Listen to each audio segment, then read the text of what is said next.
So till now we studied about what is amplitude modulation and power and associated with the power in the carrier as well as the side bands. Now we'll see how the what you call generation of the AM wave is done. One way to generate an AM wave is the switching modulator. In the switching modulator, what we try to do is, assume the carrier wave CT is large in amplitude and the diode acts as an ideal switch. The switching modulator figure is there here, wherein we have put MT and the CT both in series, and we just have a diode and a resistor.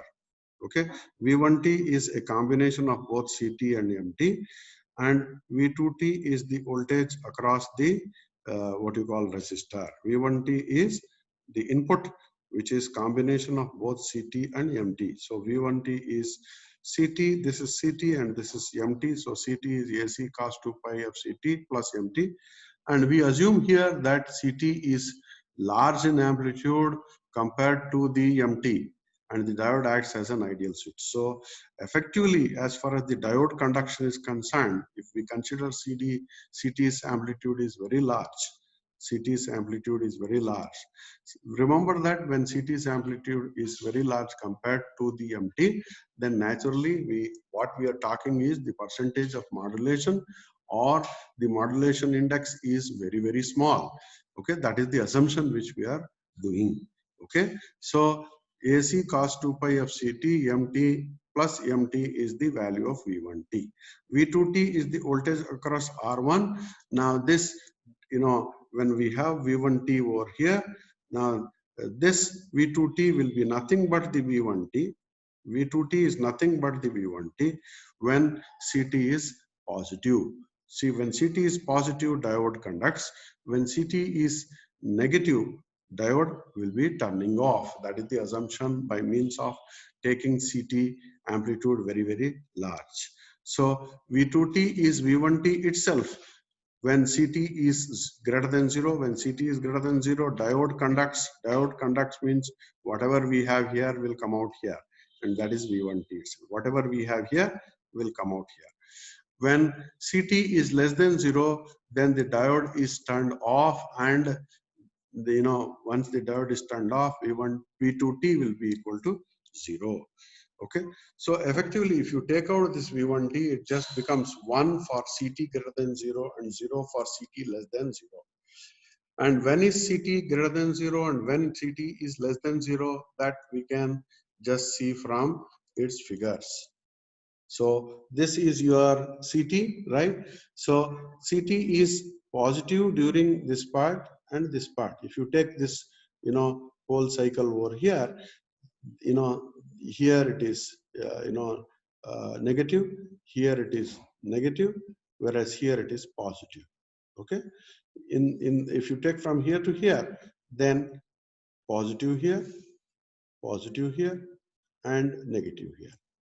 Okay, positive here, and negative here. So please remember that when it is positive and when it is negative, in that case, now whatever it is, but however, this gives you a linear relationship between V1 and V2. That means V1 is equal to V2 when CT is greater than 0. When CT is greater than 0 means, above 0.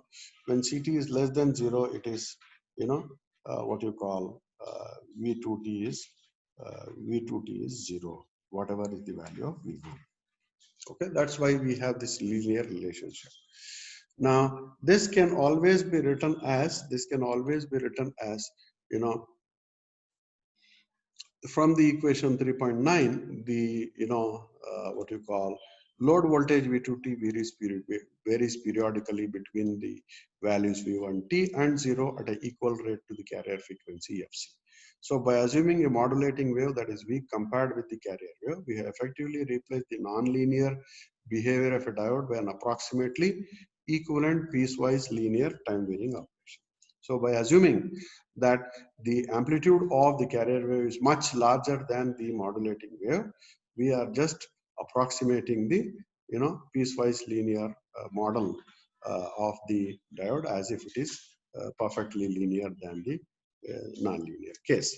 So in that case, as I have said, when we have the carrier, when CT is positive, if you say CT is positive during this portion and during this portion, okay, this 1/4 portion and this 1/4 portion, this half portion CT is negative.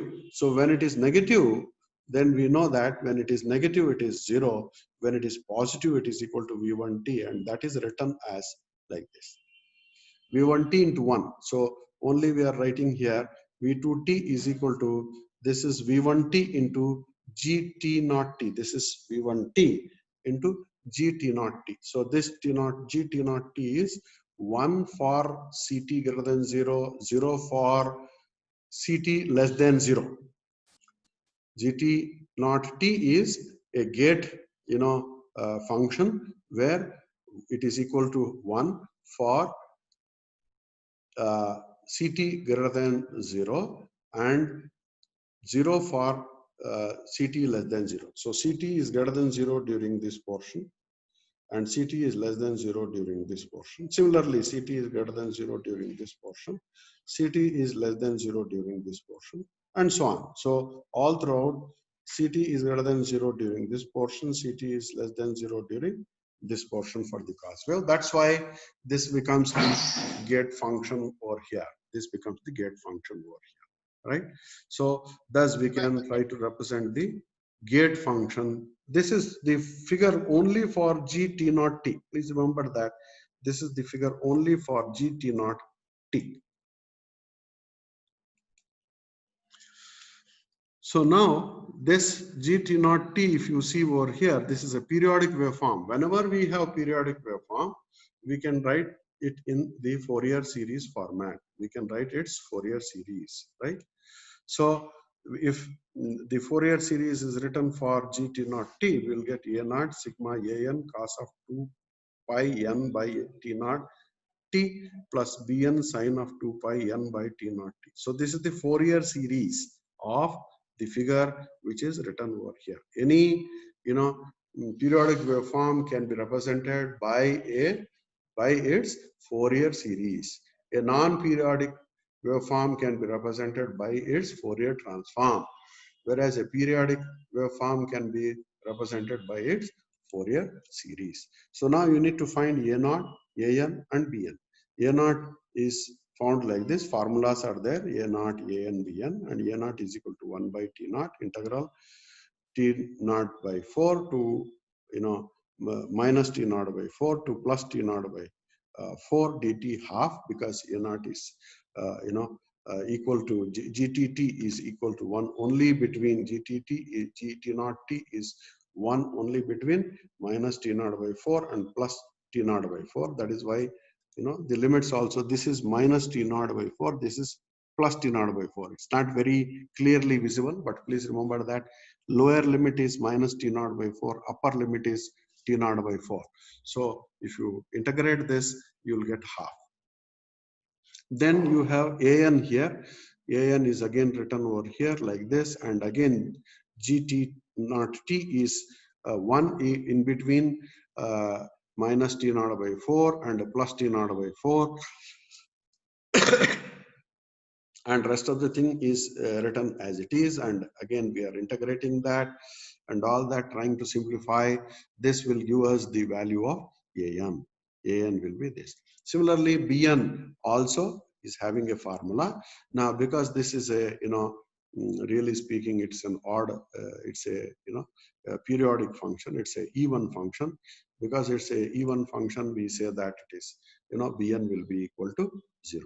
It's a even function, or rather you can see that it is symmetric about the y-axis. This figure is symmetric about the y-axis. Because it is symmetric about the y-axis, Bn will be automatically equal to 0, but that can always be found by writing the, what you call expression over here and then substituting, that is J0 T will be equal to 1 between minus T0 by 4 to plus T0 by 4, and that is what is written over here. And then again, if you try to integrate that, you will get just this, and that will be equal to 0. So only A0 and AN exist, Bn will be equal to 0. So if you try to write that, you will get this as, a function which is what you call, you can expand that and try to write G T naught T will be equal to this half of 2 by pi sigma minus 1 to the power n minus 1 to n minus 1 cos of 2 pi FCT to n minus 1. Now substituting this equation 3.11 in 3.10, we have 3.10 here. Okay, so in this, if you try to substitute, V2T consists of two components. Okay, that is, the first will be the what you call, when he says two components, it just means that this multiplied by whatever we have here. The second is this multiplied by the other one over here. So it consists of two components. One is the desired AM wave. Desired AM wave is, you know, whatever we have written there multiplied by half. Okay, half into that whatever we have the value here. This multiplied by half. This is to be multiplied by this total thing, right? So that multiplied by half is what is written over here. That is the desired AM wave.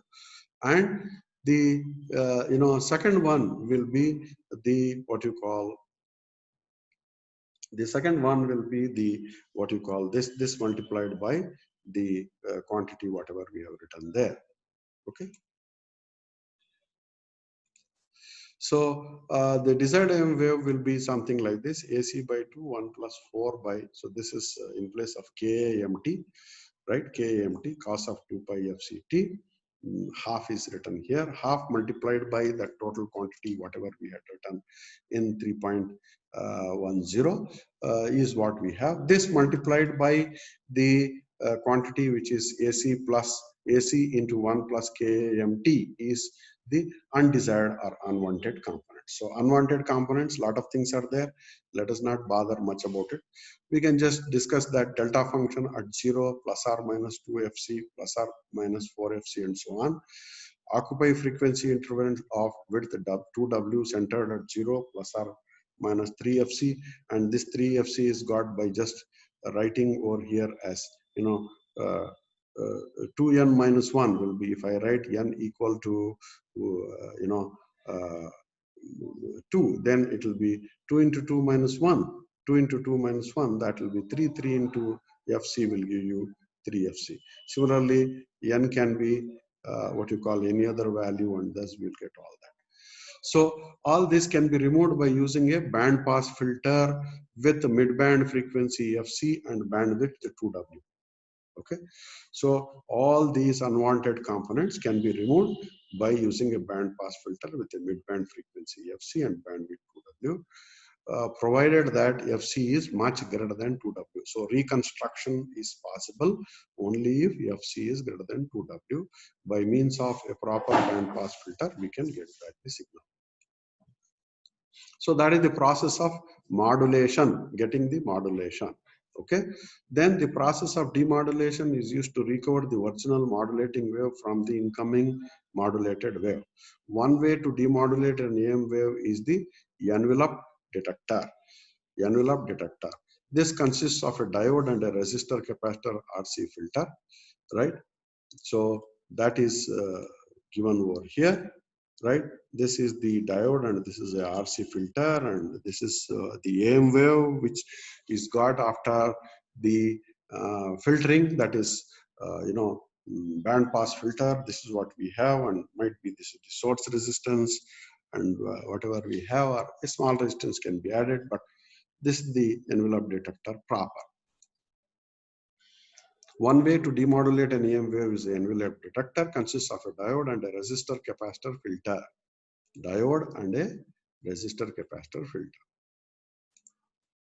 The operation of the envelope detector is like this. On a positive half cycle of the input signal, the diode is forward biased.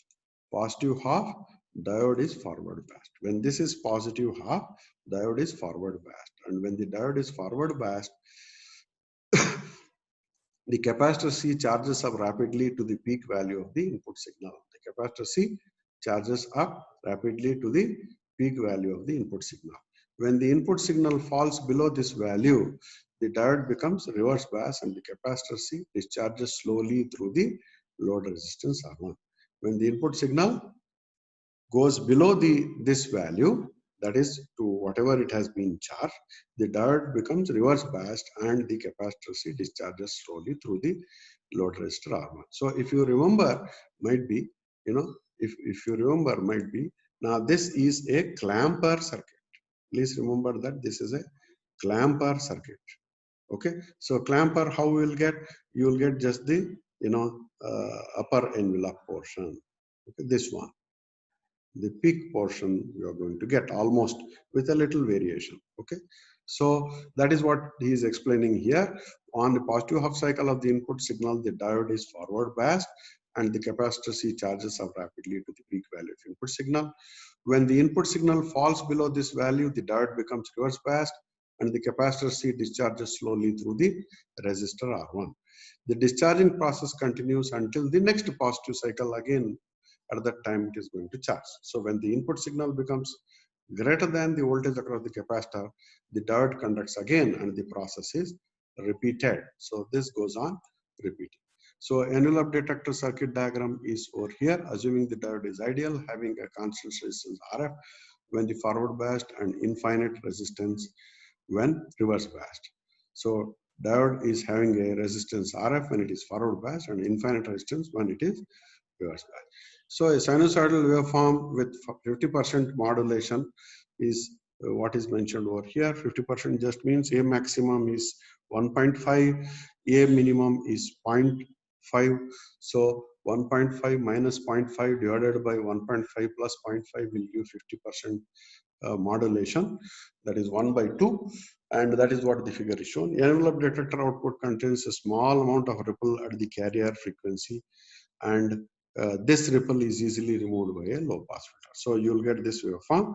This is the ripple which is there here continuously. So this is a high frequency ripple.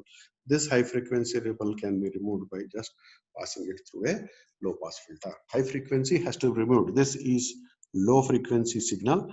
High frequency is embedded within it, variation, small variation. So that is removed by a low pass filter.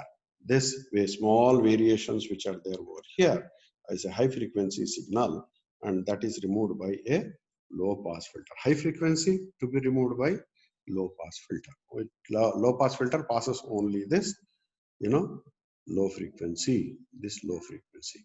High frequency will be removed by the low pass filter. Okay.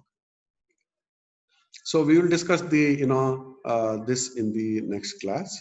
So we'll stop at this.